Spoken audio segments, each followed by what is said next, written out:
President-elect Donald Trump is set to ring the opening bell at the New York Stock Exchange later this morning as the market under the Biden administration continues to set overall record highs. Joining us now, former Treasury official, Morning Joe economic analyst Steve Ratner. Steve, take us through what you got.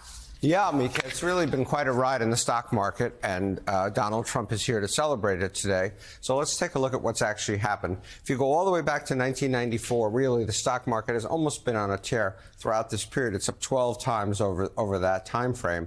And 4 out of the 5 presidents during that time frame have actually had great stock market performance, Clinton being the best, 15% a year.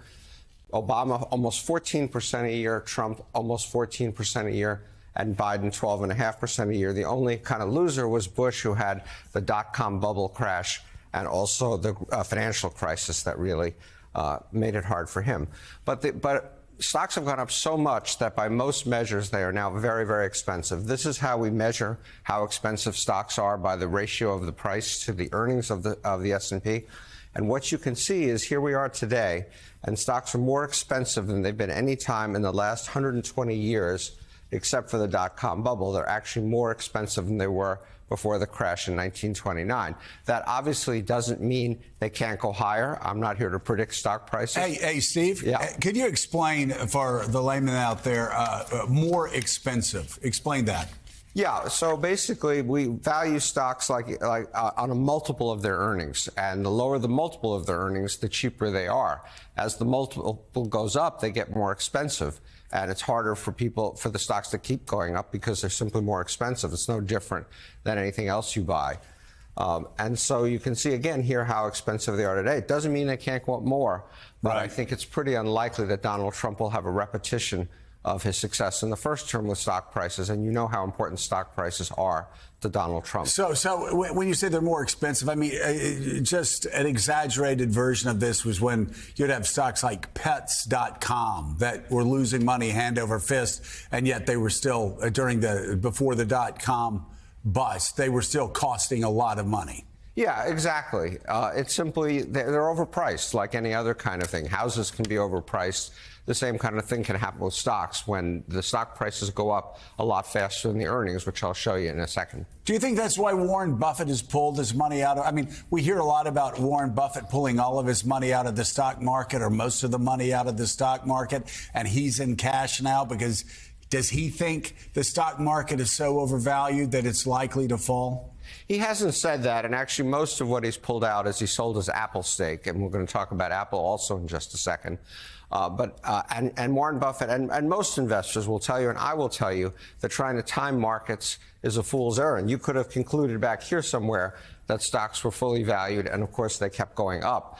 And so Buffett isn't saying explicitly that he's worried about stock prices, but I think implicit in what he's doing is that fact, yes. All right, talking about the Magnificent Seven, it's remarkable how 7 stocks are driving so much success at the stock market, on the stock market. Yeah, so these have been named the Magnificent Seven. I'm sure you've all heard of NVIDIA. It's up over 825% since the beginning of last year. We're talking about less than 2 years. Meta, which is better known as Facebook, up almost 400%. And then Tesla's interesting because the stock had kind of been languishing until the election. But people think that Musk is going to use his influence in the White House to help Tesla, and so it's had a big jump. Then you have Amazon, Google, Microsoft, Apple, the laggard only doubling in the last 2 years. And here's the S&P all the way down here. So these stocks have accounted for all of this. They represent 30% of the index. There are 500 stocks in the S&P index, but they're weighted by the size of their market value, and these are all trillion-dollar-plus companies. So instead of being 2% of the index, which is what they would be on an equal weighted basis, they're 30%. But if you look over here, you can see what happens. If you assume that the stock market or the S&P were equally weighted rather than market value weighted, it would be up 29% over the last year, 2 years. Instead, it's up 57%.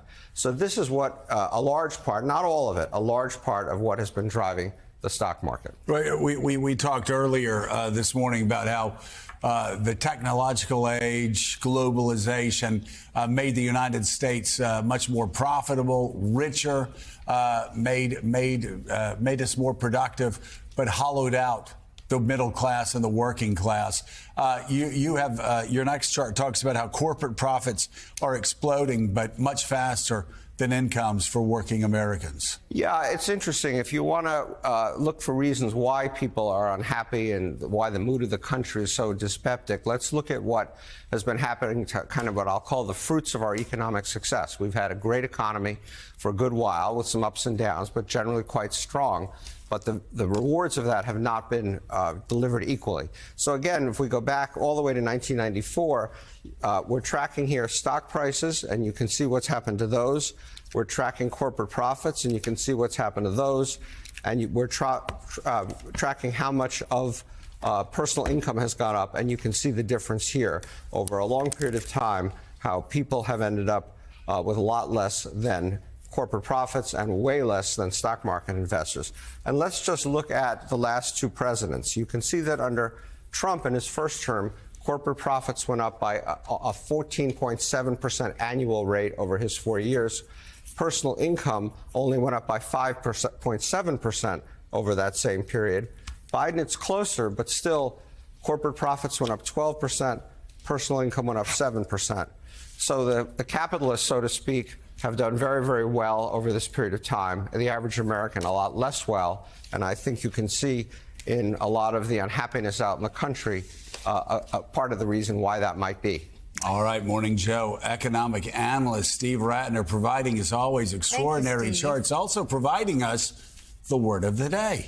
What's that? Dyspeptic. Yeah, not a word that I think I've ever said in my life. Well, for the kids kids at home, it means irritable or depressed. Oh. By the way, the number of the day is 8, and the color, orange.